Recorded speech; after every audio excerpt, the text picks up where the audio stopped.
ブルーコスモスとは、機動戦士ガンダムシードシリーズに登場する反コーディネーター団体、及び彼らが掲げるイデオロギーを指します。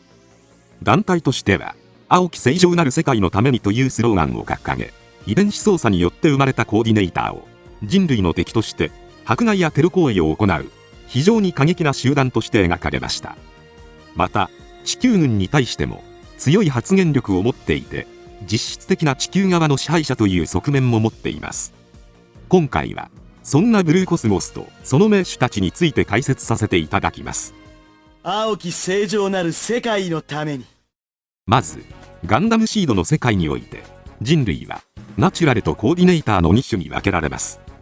通常の人類がナチュラル、キラヤマトやアスランザラのように先天的に優れた肉体と頭脳を持つよう遺伝子操作を受けた人々がコーディネーターとなります。生まれた時から優れた人間であることが約束されているなど夢のような話ですが、人類初のコーディネーターとされるジョージ・グレンが数々の分野で優秀な成績を収めていき、コズミックイラ15年に自らが遺伝子調整されたコーディネーターということを世間へ公表して以来、コーディネーターの存在が世間に広まっていきました。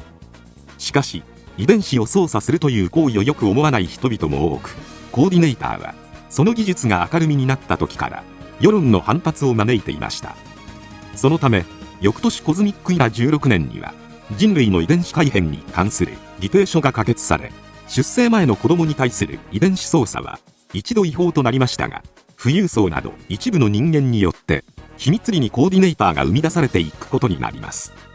さらに、コーディネーター寛容論の拡大とコーディネーター技術のコストダウンも重なり、コズミックイラ45年頃にはコーディネーターの人口は1000万人に及びました。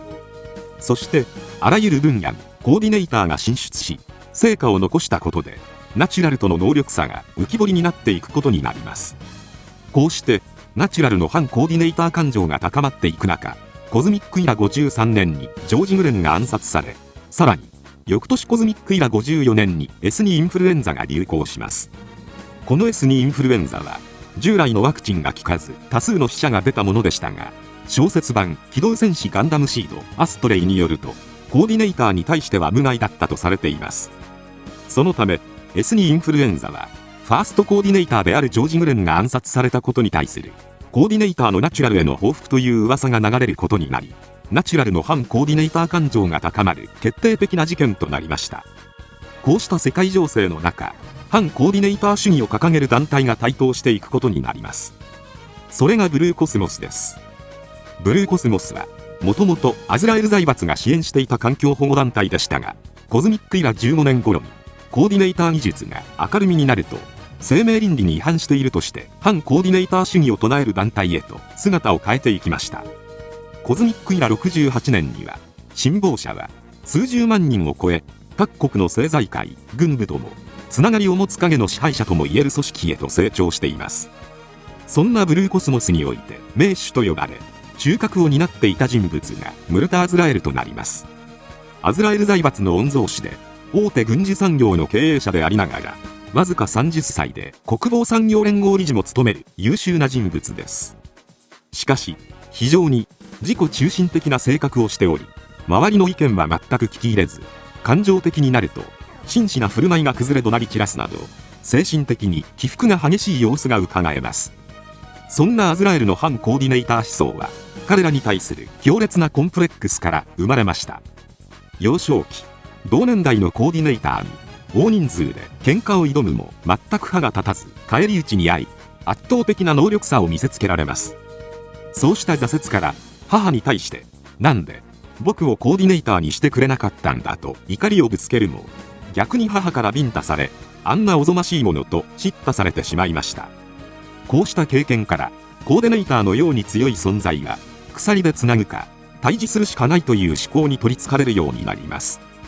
なお、アズラエルが同年代のコーディネーターと喧嘩するシーンは、サイがキラにあしらわれたシーンと酷似しており、スペシャルエディションでは、本気で喧嘩したら僕に勝てるわけないだろうと、キラがサイに放ったセリフに似たような言葉も追加されています。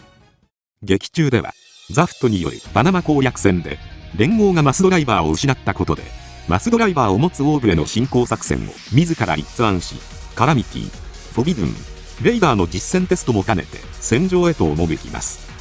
圧倒的物量でオーブを追い込むも、最終的にオーブがマスドライバーごと自爆したことで目的は果たせずしまいとなりました。その後、核エネルギーを使っていると睨んだフリーダムとジャスティスの捕獲も兼ねて宇宙へと上がり、ナタルバ・ジルールが艦長を務めるドミニオンへ実質的な指揮官として登場します。あなたってもしかして確実に勝てる戦しかしないタイプ？ここって時には頑張らないと勝者にはなれませんよ。執拗にアークエンジェルの追撃を行いますが、その最中ラウル・クレウゼによってザフトから解放されたフレイ・アルスターを経由してニュートロンジャマーキャンセラーの情報を入手。この際、子供がおもちゃを手に入れたように歓喜し叫び声を上げるアズラエルの姿はファンの間でも屈指の名シーンとして語り継がれています。その後、ニュートロンジャマーキャンセラーのデータを利用した核弾頭ミサイルを搭載したモビルアーマーでピースメーカー隊を編成し、プラントを核で焼き払うという計画を打ち立て、連合上層部を押し切ってコーディネーター殲滅へ踏み切りました。手始めに宇宙要塞ボアズを核攻撃で消し飛ばし、そのままプラントへの核攻撃も敢行します。しかしザフト軍に加えてミーティアを装備したフリーダムとジャスティスによって核ミサイルは全て撃ち落とされてしまいました。またジェネシスによる攻撃で連合艦隊の半数を失い、連合の月基地も壊滅状態となり徐々に追い込まれていきます。普段の真摯な態度を取り繕う余裕もなくなり、ナタルに対して銃口を向けるなど横柄な本性を隠せなくなっていきました。ピースメーカー隊を出せ！目標はプラント軍だ。あの忌々しい砂時計、一気残らず叩き落とすんだ！焦って全てを滅ぼそうとするアズラエルのやり方に疑念を抱いていたナタルが造反。全クルーを体感させられてしまいます。さらにナタルによって環境に閉じ込められ逃げ場を失い、最後の抵抗としてローエングリンを操作してアークエンジェルだけでも沈めようとしますが失敗。逆にアークエンジェルのローエングリン直撃を受け、ナタルもろとも消滅しました。僕は勝つんだ。操作いつだって。第2次ヤキンドゥエ攻防戦の後、名手アズラエルを失ったブルーコスモスは一時弱体化します。しかしブルーコスモスの支持母体であるロゴスとアズラエルの後任であるロード・ジブリールによって立て直しが図られ、ザフト過激派によるユニウス7落下事件を皮切りに再び表舞台へと姿を現します。ロゴスはブルーコスモスが誕生するはるか前、人類の有史以来存在してきたとされる団体で、アメリカ大統領の決定権すら持っているとされており、デュランダルによってその存在を暴露されるまで民衆に存在自体を知られていなかったという、まさに世界を陰から牛耳ってきた秘密組織でした。ヤキンドゥエ戦役後、そんなロゴスの代表兼ブルーコスモスの名手となったのがジブリールです。アズラエルのように普段は紳士的な振る舞いが目立つも、思い通りにいかないとすぐ感情的になる性格をしています。しかしかといってアズラエルのように敏腕指揮官というわけではなく、プラントとの開戦初期は思うような戦果を上げることができず、同じロゴスのメンバーに皮肉を言われていました。また人望もないのか、戦果を上げられていないという理由で、自身の傀儡であるはずの大西洋連邦大統領ジョゼフ・コープランドにも協力を拒否されてしまいます。